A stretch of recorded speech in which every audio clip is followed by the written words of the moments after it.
Okay, we're live. Hey, All right, so on a Board of Education, on a policy meeting, we've never had to have roll call, have we, Amy? I don't think so. No, we don't have to. I just marked down who's present. All right. Are we live? Let's start with BF, School Board Policy Process.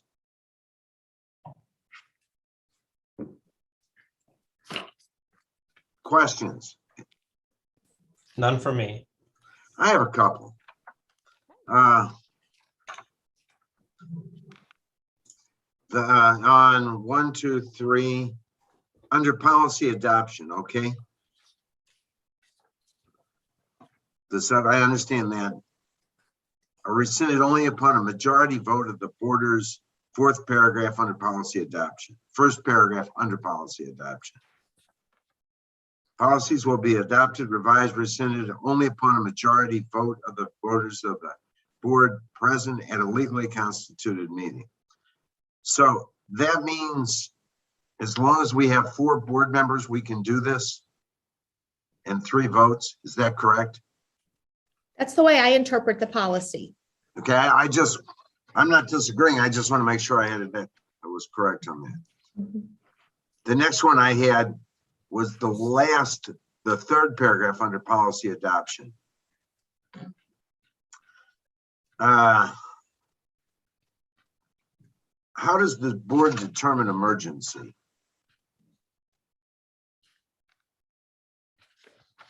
Is there a standard for that? Well, MSBA defines an emergency meeting as like a natural disaster, a fire, something that is out of your control. Okay. But I think that for the policy purposes, our term emergency is used like in a different way.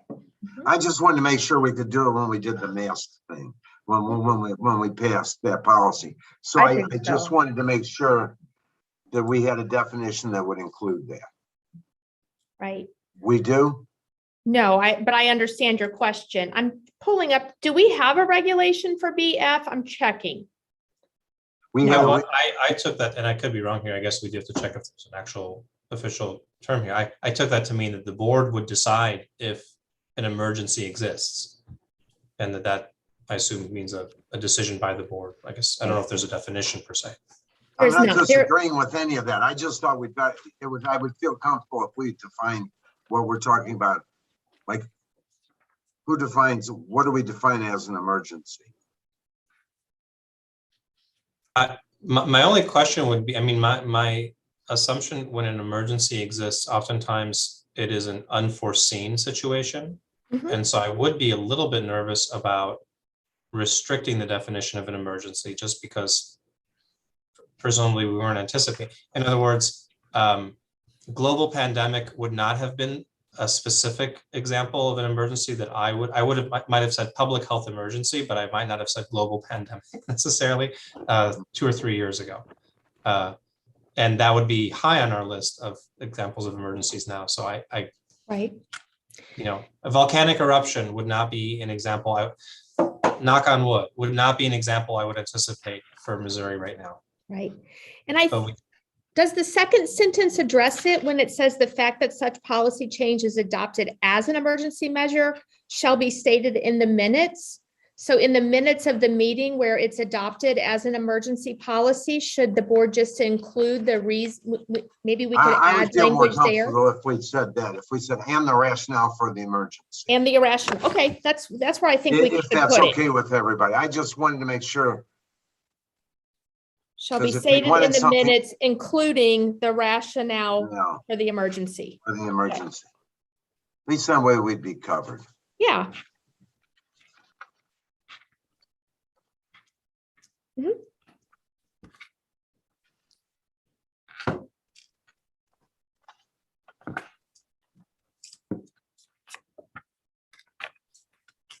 That was the only thing I had on that. If anybody else has anything else.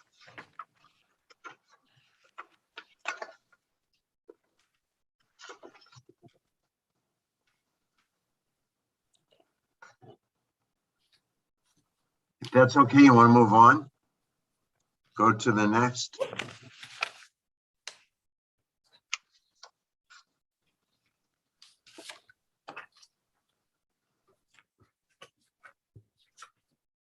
DN, I believe. DN, I was gonna surplus say, this is district DN that we're property. looking at now. Next.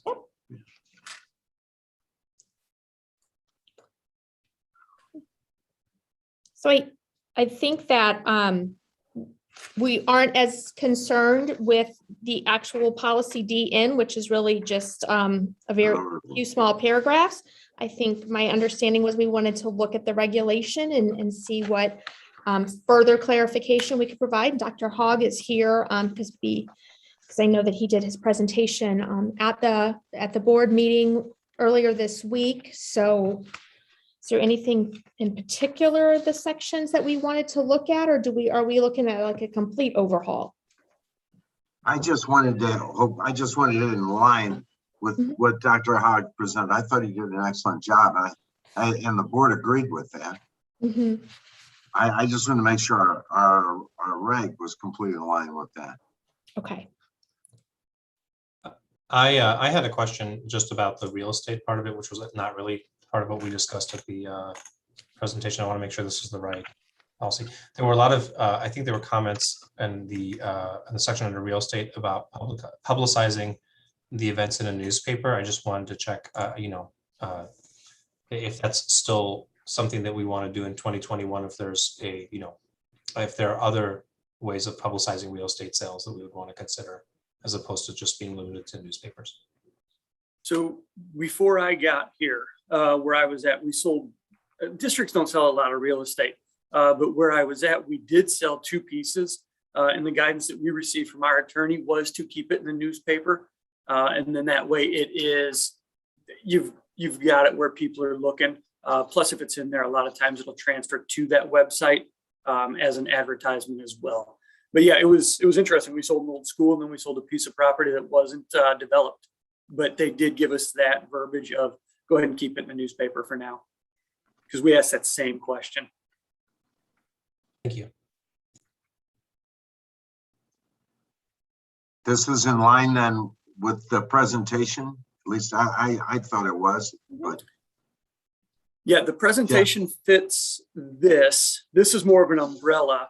The other regulation is DNR, and that's for surplus for federal, for supplies or materials purchased with federal funds. And so I just made I just made our process based off of that as well. sounds good to me. Yeah, I think the role here for us is just to make sure that, district property isn't being wastefully, disposed of. We could reuse it. And other than that, I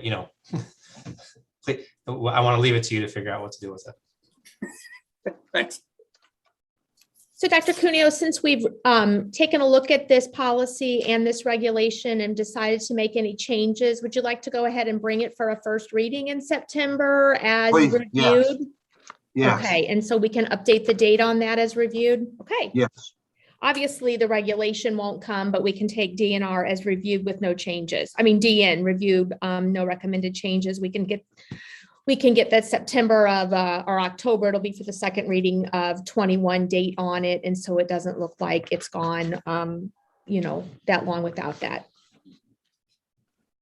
Okay.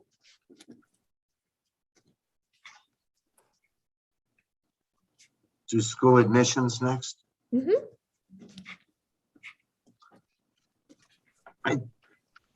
Not that I'm disagreeing, I'm just have a couple questions. On page 2, when we changed it to the domicile of from a parent to a family, Mm-hmm. what's the rationale for that? As we reviewed it, I had my coordinator for family and community engagement go through, and she went through, and some of the parents, she turned to families just to be consistent with the language, with the family engagement language, as we spoke about last meeting.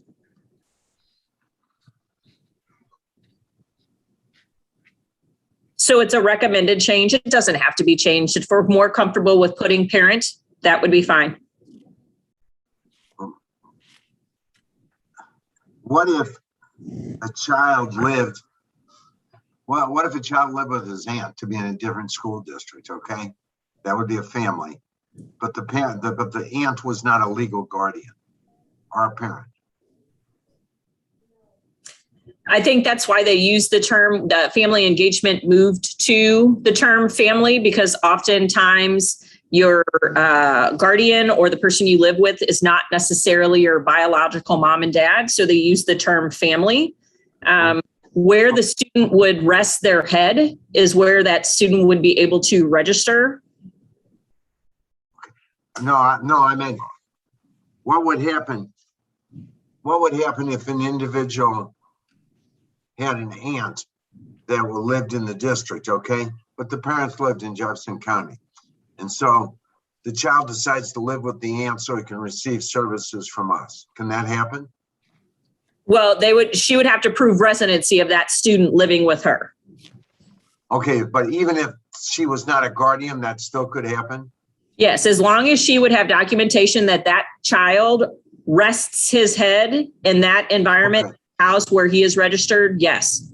Then I think that change needs to be done. If that's the case, that would make it more appropriate. Okay. So I agree with it. My other one was on, just a question was on immunization, on admission requirements. On top of page 3.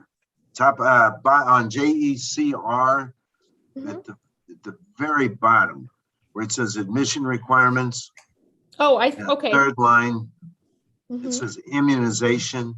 mhm. And that's what I'm saying. So if you go to the top of page 3, that's where the immunization is defined.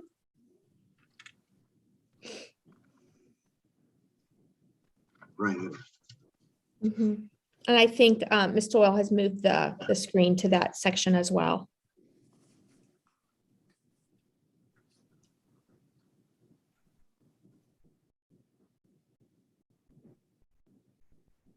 It's just immunization seems to be a real hot topic right now. Mhm.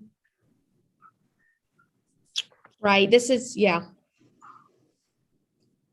So this would, presumably with COVID, but this would apply if and when the CDC or some other Mhm. authority makes recommendations for that sort of immunization. That's what we would require of students and not before. Correct. 'Cause So Unless we, if the CDC later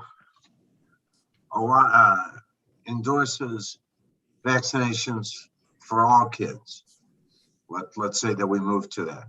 Mhm. Would this policy say that we would have to say that all our individuals had to be vaccinated?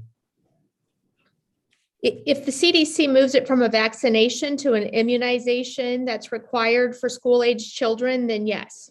Okay, so that would be the CDC who moves that term from vaccination to immunization? and it looks like I'm the not an Prevention expert in Advisory this Committee on area. Immunization Practices. Yes. I would think so. I would think so. And, there are, because the childhood diseases are different from what we're experiencing currently with COVID. Just coming in a while ago, there was a story on NPR about the fact that COVID is going to be with us, like it or not. It's not something that we're going to ever get beyond. So we'll have to find psychological ways and other methods of being able to get back to normal. So it would have to be, in my mind, a CVC move in reference to immunization opposed to just vaccinations. Okay, so vaccination and immunization are different terms. I don't know. I'm just I don't asking. either, but it's something that I can look into and find out. Because since this is a regulation, it doesn't have to go for a reading, so we can definitely add it back to the policy committee agenda for our September meeting. And we can definitely make, to finalize that at that time. Yeah, I'm not disagreeing. I just didn't know if there was a difference between immunizations and vaccinations. Maybe what I can do is have Erica Richen, our Director of Health Services, go through it and just make sure that it makes sense to her as well. Yeah, right. It's just that that's such a hot topic right now. It is. I just want to make sure that we have everything correct on it. Oh, I think that's a good idea.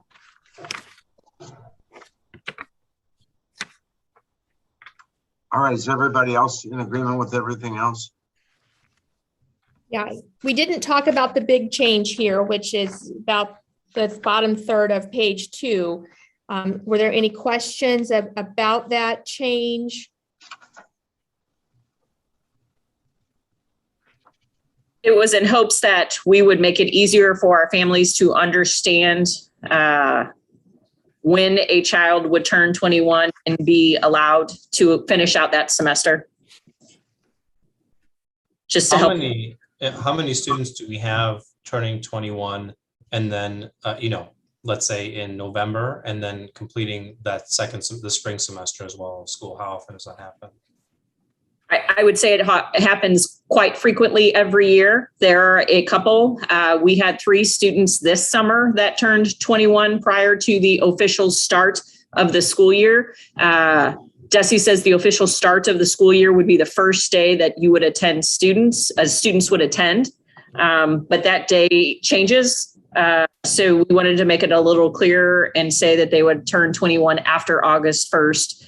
To be very congruent with them turning 5 to go to kindergarten. Will those students who are currently enrolled and who may have turned 21 anytime between August 1st and up until, we'll say December 31st,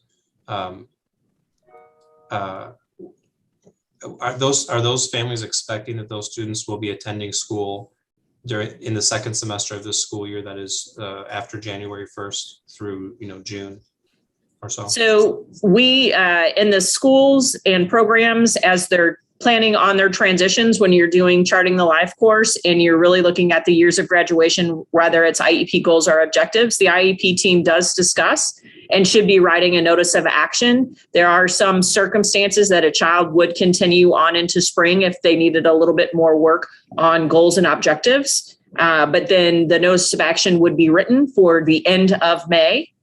And then that student would be finished with school.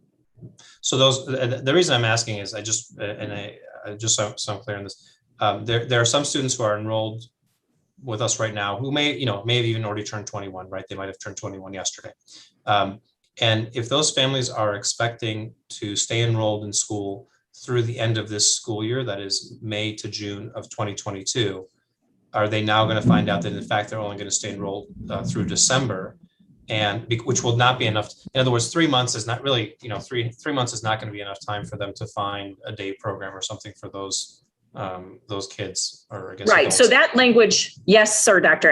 Asner, that language is always there. We'll finish out the semester of the school year that they turn 21. That will not be a surprise. But I'll tell you that IEP teams do work with families, making sure that they're hooked up with rehab, making sure that their programs are ready, making sure that they have a handoff process.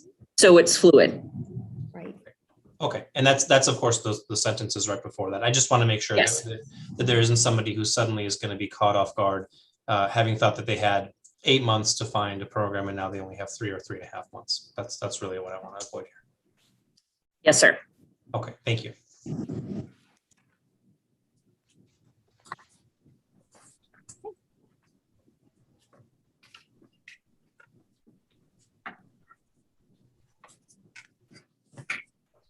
Okay, I'm back. Good. Is anyone else having difficulties? Mm-mm. Is it just my computer? No, there's some storms going through the area. Oh, So okay. that may be impacting you. Okay. How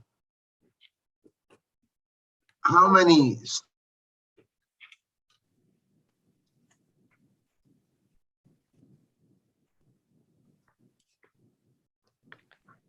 Oh, I think we may have lost Dr. Cuneo again. Nope, I see him. Oh, he's still here. Okay. He's on mute. Dr. Cuneo, I think Everybody you're on wants me mute. on mute. Okay. Everybody wants me on mute. What's the, how many students would this affect this year? So this year, by writing and clarifying, we have 3 students that are able to attend our fall semester. By this clarification. It doesn't affect any other students. While you may have lost connection, Dr. Astner asked, would this pose a problem for families that thought that their children would be leaving in December? And no, it would not. The language has always been in there that the semester you turn 21 would be your last semester. But I will say that we've had students in the past that, due to their programming, has stayed a little longer until we could pass them off appropriately. But we wanted to make the language clearer. Okay, that's fine. If not, I was just gonna say we could delay the date that it takes effect. But if it's not only gonna affect 3 and it's been taken care of, I see no reason to do that. Yes. It actually helps, in my opinion. Yeah, I would just add, this is beneficial to students, not detrimental. Okay, There are 3 students who can attend who would not have attended otherwise. In other words. Correct. This Thank school you. year. Yeah, since they moved the start of date back to 15 days prior to Labor Day, they would have turned 21 prior to the day of school starting. So we wanted to move that date back to August 1st and make a very clean guideline so they could start. So it was beneficial for these students. Because as That's Ms. right. I Pendergrass think it's- indicated, IEP teams start working on charting the life course with students prior to high school. So families were thinking at that time that their student would have this first semester. When the law was passed restricting the start date of school, they would have been negatively impacted by that. So this will allow us, whether or not they undo that law or make it more restrictive, that students having that August 1st date will be beneficial to students in their planning. That certainly supports our mission. I appreciate that. Mhm. Great. Okay. all righty.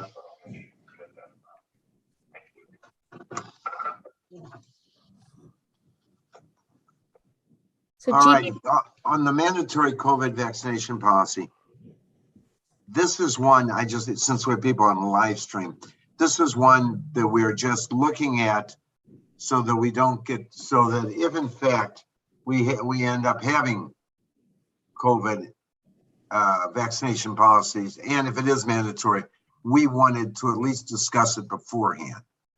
This is not one that we are planning on enforcing now or passing now, but rather one just to get a talk on. Is that not correct? that is correct, sir. Okay.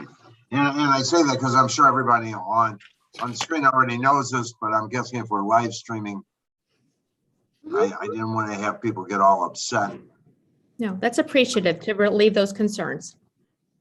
All right. Can I just quickly point out a typo that I found on page 3?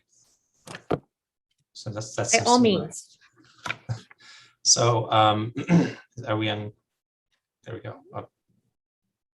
So as we're getting there, I will just say that the Brian Cave Law Firm is the one who drafted this policy and sent it. And I believe it's from a template that they had for all public sector employers that they represent.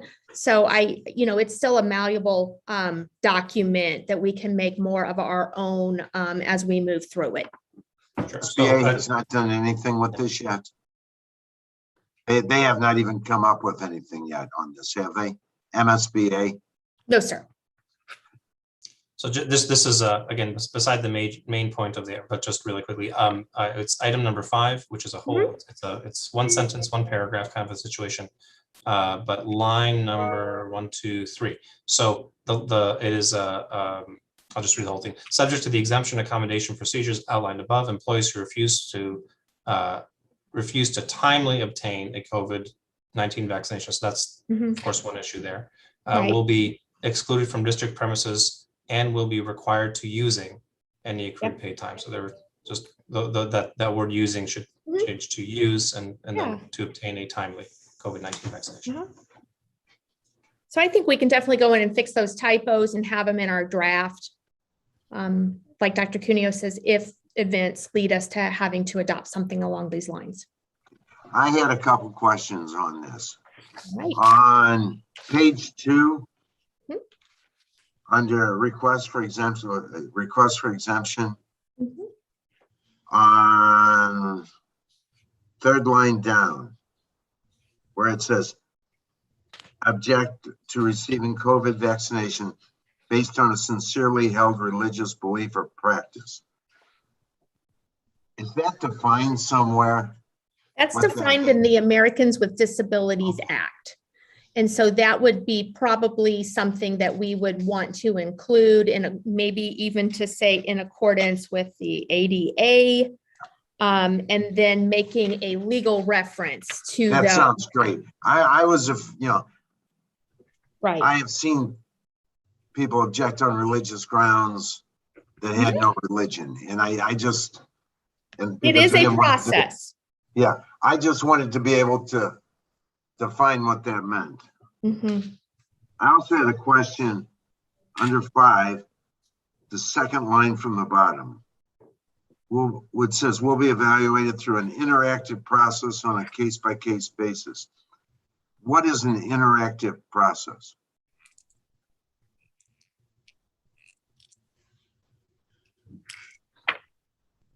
I don't see that in number 5, Dr. Cuneo, I'm sorry. Okay, it's the, Oh, on page 2, second line from the bottom.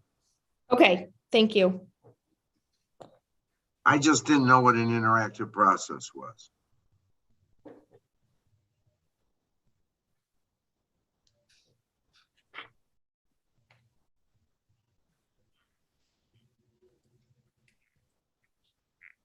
Anybody?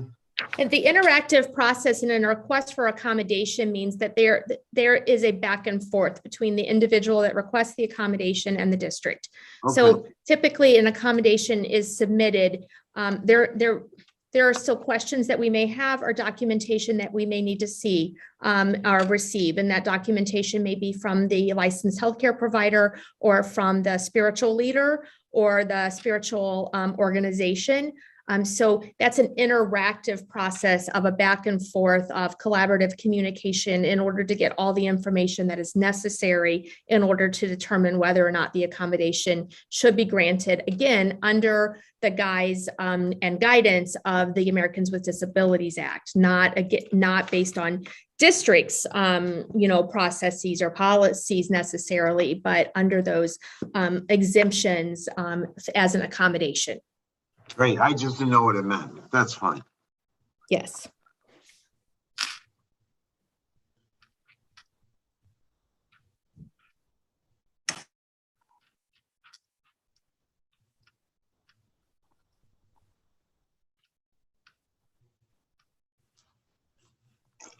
I believe, I know, I don't see Curtis on, but I believe, Dr. Asner, you and I at least had talked about this, that before this would ever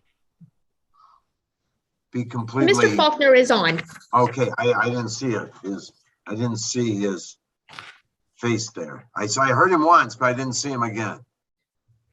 I'm here. Okay, good. This is one I think at some point we should take back to the whole board.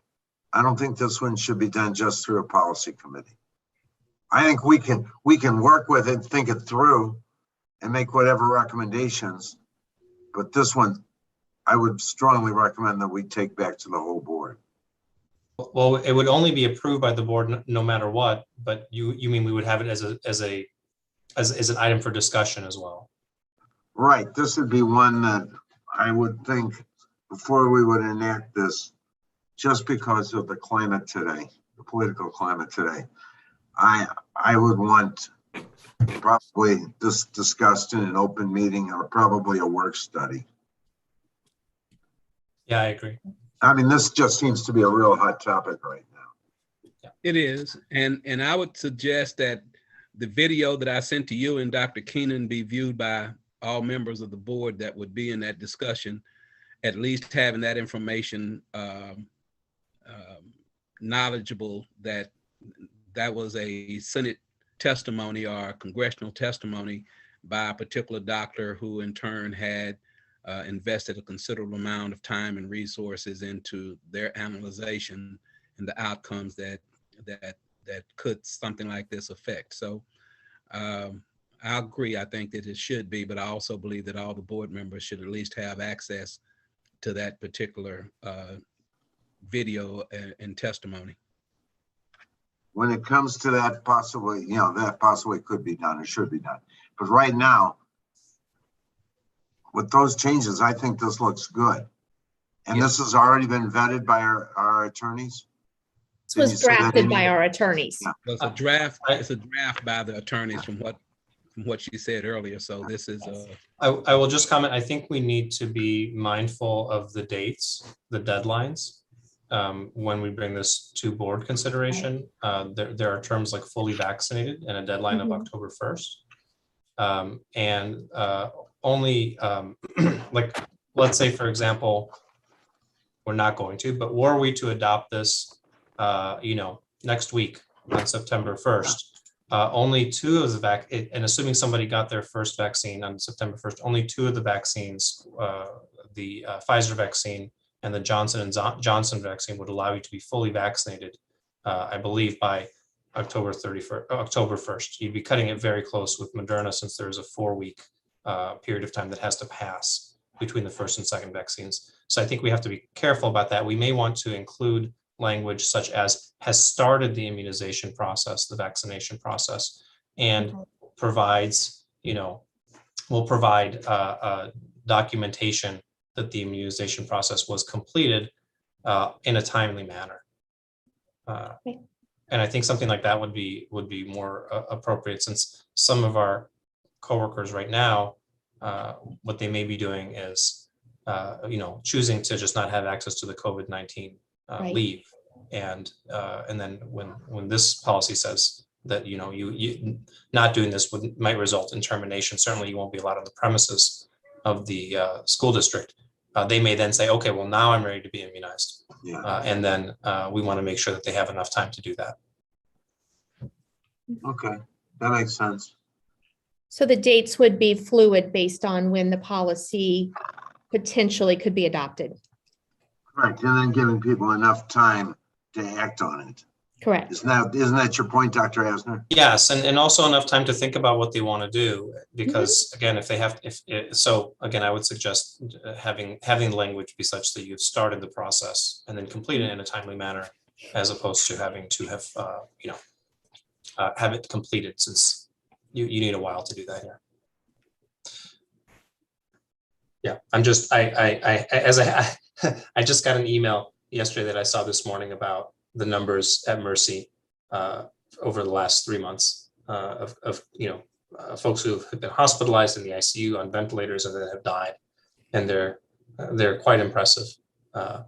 Meaning hundreds of deaths, hundreds of people on ventilators, and of them, the folks who are vaccinated, comprise 3% of the folks on ventilators. 7% of the deaths are those who have been vaccinated, of the hundreds of people who have died in the Mercy hospitals over the last 3 months. 30 people have died who were vaccinated of COVID-19. 414 in total passed away since May. So I'm glad we're talking about this. I listened to what Delta, the airlines, they in turn have put forth a policy that says they offer free insurance. They offer insurance. They're self-insured. But what they said is, if you are not vaccinated, it costs you an extra $200 a month, and you have to provide. You have to be tested every week to continue to be employed. I'm not saying that we do that. I'm just saying I'm seeing big companies follow through with something very similar to this.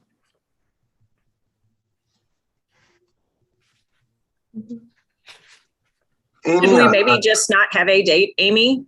Just That's what I'm. Just that's put what I'm saying. date and then okay. I think that when we would come together, when the board would come together as an entire unit to have discussion about this, that's when dates could be discussed and dates could be placed, because Dr. Asner has 2 very good points, that there is a time frame that people need to become fully vaccinated. And then there is also a period of time that we would need to allow for our employees to give the thought and consideration necessary in order to start that process if they haven't yet. And then I'm also thinking that, we have employees in 22 other districts in the county. And so we would need some lead time to share this information as people who choose not to become vaccinated, if they were going to be not allowed on SSD premises, will that also mean their premises as well? And if so, the impacts to the operations of their districts as well. So will be a timely process. Amy, has any other district, I'm sure I would imagine every district is grappling with this right now. Has any other district talked about putting in a mandatory COVID vaccination policy? The only district that I'm aware of in the region, Dr. Cuneo, is the St. Louis Public Schools adopted something very similar to this. Theirs does not include. I saw that. Yeah. Theirs is not, to my quick review of it, it did not include termination as an option. It included testing. Wasn't it every week? Yeah, they had to be tested every week if they twice a week, and it was October 15th is the date that they were using. Okay. Yeah, I'm not disagreeing with the policy at all. I just would want to make sure that every other district that we deal with, or the other 22 districts, understand what we're doing. Correct. And I'd like to be consistent with whatever they're doing too, if possible.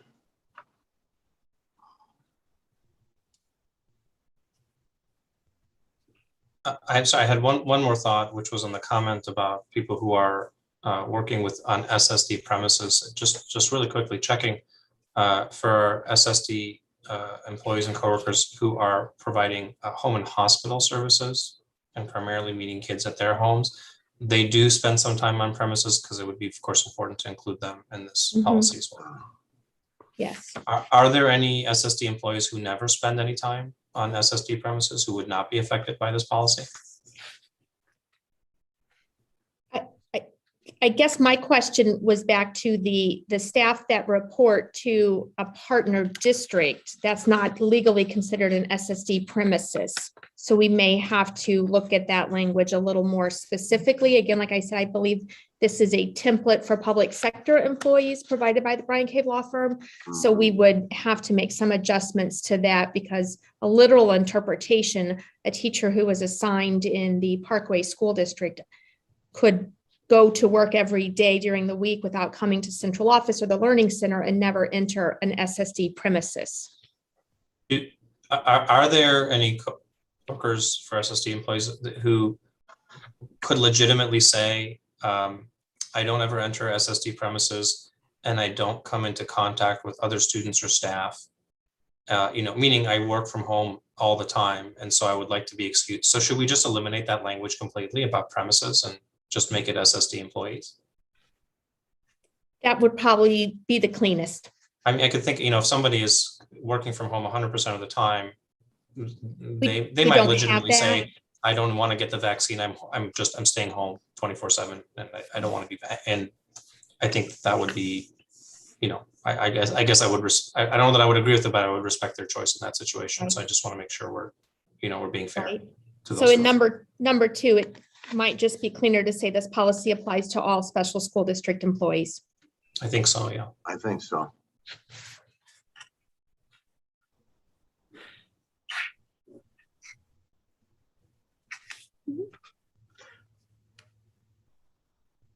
Out of curiosity, and again, I probably should know this, I don't. Is everyone in HR that works for us required to be immunized for all other diseases? Do they all have to have appropriate immunizations? We do not have employee immunization requirements, no. We have immunization requirements for students, but not for employees. I saw that on that. And, when we went through that. Mm-hmm. I wonder once we get our terminology down on vaccination and immunization, mm-hmm. It may not be a bad idea to make sure all our employees have all immunizations that are required. And again, I'm not an expert on immunizations. I don't know if there is a list of required or recommended required immunizations from the governing body over immunizations for I don't adults. know. So, but I'm gonna find out. It's certainly profession dependent. So for example, in Mhm. healthcare, there absolutely are recommended and required immunizations. I'm just going on the grounds that we have many of our students are fragile, medically fragile. Mhm. It may not be a bad idea. Okay, I throw that out as one we may want to look at some point. okay. And I'd Yeah, be although curious. I think we also, yeah, I mean, we have to be careful. So for example, where I work, we want to be immunized for hepatitis B, because again, there's a higher risk of getting that. Right. And that's not something that of course would apply in most school situations. The flu vaccine comes to mind as being one that's probably more relevant. I just want to quickly just go back to the policy language. Since we're changing to whom the policy applies to include all SSD employees, I think we need to be also mindful about, again, going back to page 3, number 5, refusal to obtain a COVID vaccination. And I think we want to then change the language to be excluded from district premises to be to something else, because again, we want them to not also go to the partner schools. We want them to be excluded from SSD and local school premises. I don't know, again, what about What if somebody you who's doing just- home hospital what if you with just really ignore fragile it? kids? I mean, just Sorry. strike it. If you're if they're unable to Yeah. obtain a COVID vaccination, they will be required until such they'll be excluded from employment, and will be required to use uncrewed. In other words, just excluded from employment. Mhm.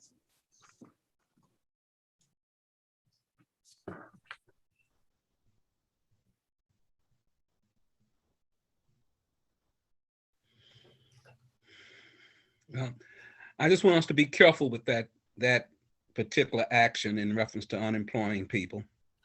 We've done so much to try to keep our employees, giving them stipends and what have you to sign back up and then turn around and create situations that unemploy them. I think we just have to be careful.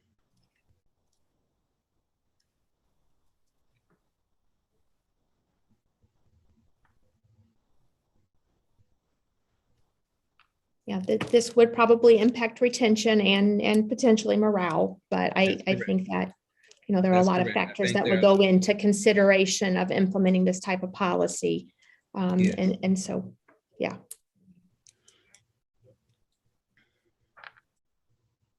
What percentage of our employees are vaccinated? Any idea? Right now, the percentage is probably lower based on the data than is actual, because we've given employees until October 1st to upload their vaccine card. And so we're getting more and more of those entries every day, but it is not something that I feel confident in saying that's the steadfast number. But it is, we can start pulling that at the end of each week and including that percentage in the Friday packet if you would like. It would be nice, especially if this is going to be an issue ongoing. It would be nice to know what percentage are vaccinated. Okay.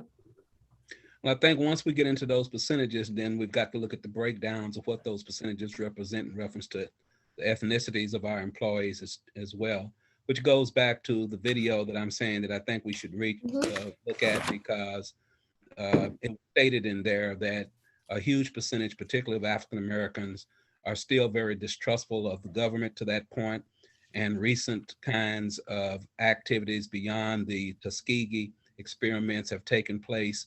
And therefore, you will find that, the larger percentage of individuals who are hesitant about being vaccinated are African Americans. And therefore, if we in fact institute policies of that nature, do certain things of that nature without having that knowledge, it then directly impacts our equity goals and objectives that we say we're trying to reach, if in fact those particular testimonies are valid in reference to that reality. So like I said, I think that we just have to be careful and we have to look at it very closely, and what we're trying to accomplish with understanding, yes, we're trying to create safe environments for all of our employees and families that we are involved in. But, you know, as this thing unfolds to the point to where it's nothing that's not going to ever be taken out of our society, it looks like at this time, these evolutions of variants and stuff are going to continue. So to make absolute decisions on something that is that we know that is going to be here, or at least being stated now by doctors, is going to be with us for a considerable longer period.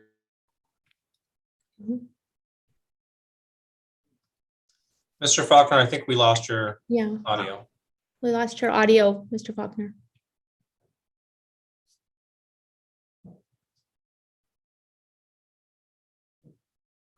Mr. Faulkner, can you hear us? Yes. Okay, we couldn't hear you at the end. Your last part just, Oh, I'm it just sorry. went mute. I'm Okay. sorry. I was just saying that I think that we should be just make sure that we're careful in how we go about looking at the numbers. If we, and what I was saying in reference to your request, Dr. Cuneo, if we're going to get percentages, then we've got to track those percentages in reference to ethnicity as well.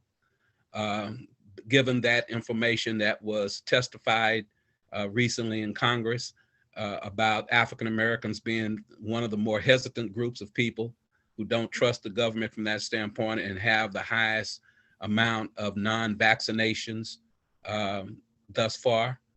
And so I think that those things impact our efforts and our equity plans, as well as for current employees that we have, future employees that we look to bring in during this time. You know, so we don't want to necessarily set a tone that takes away from the environment that we're trying to accomplish. And given the fact that this is not going to be something that's ever going to be cured, and it's going to be around us for a considerably longer period of time than previously stated. Just a real quick calculation based on the data that we have as of right now, it's just slightly under 40% of the staff have uploaded their vaccination card. So probably, we know at least 40% have been vaccinated. Some have done and just haven't uploaded. 38-ish%, yeah. Yeah. And some probably have not uploaded their vaccination card. Okay. Correct. It's the first week of school for students. It's been a very busy week. So some individuals probably have it on their list of things to do, just haven't gotten around to it yet. All righty.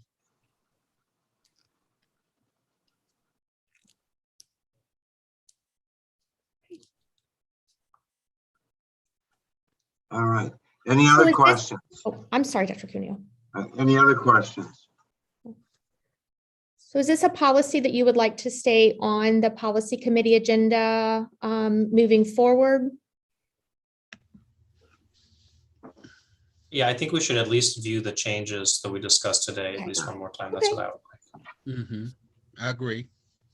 Okay. All right. Anything else? All right. Everyone have a good weekend. Thank you. Thanks. All right. Thank you. Thank you.